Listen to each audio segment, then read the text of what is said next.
Was Jesus based on the Hindu god Krishna? Many mysticists think Jesus never existed and was just a legend stolen from the story of Krishna, because Krishna was born of a virgin on December 25th. His birth was signaled by a star in the east and attended by angels and shepherds and presented with spices.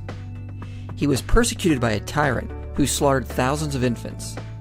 He is depicted with a foot on a serpent. He was a miracle worker. He taught through parables. He argued with the Hindu priests and called them hypocrites.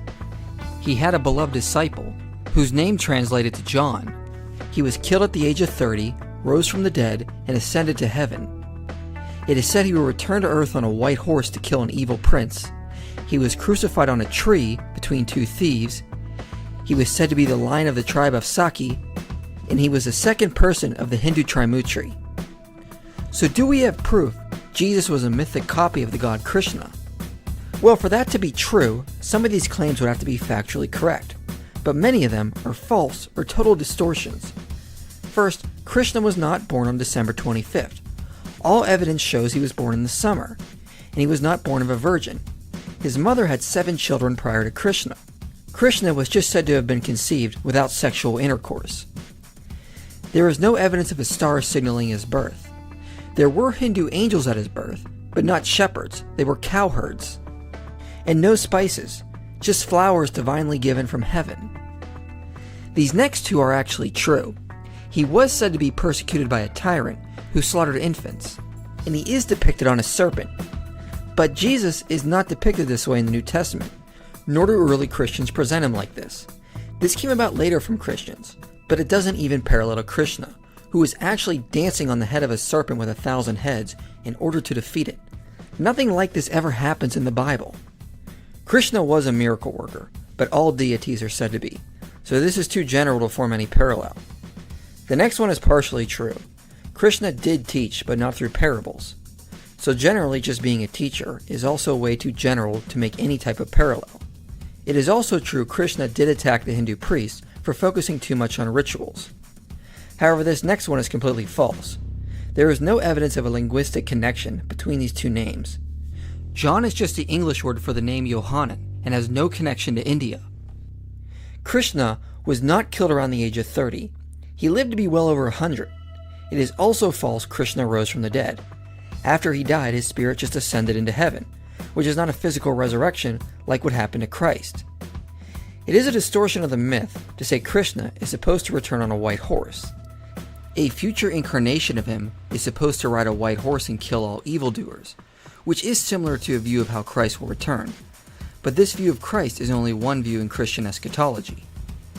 I myself am a post-millennialist, and do not think Jesus is supposed to return for battle, but will return once the Great Commission has succeeded, and live with us in the new paradise created on earth. There is no evidence Krishna was crucified on a tree between two thieves, no evidence he was said to be the lion of the tribe of Saki, and he was not called the second person of the Hindu Trimurti. He was one of the 10 avatars of Vishnu, which is more modalistic than anything. So some of these claims are false, but the parallels that are actually true have no power either, since Hindu scholars say Hindus were borrowing from Christian sources.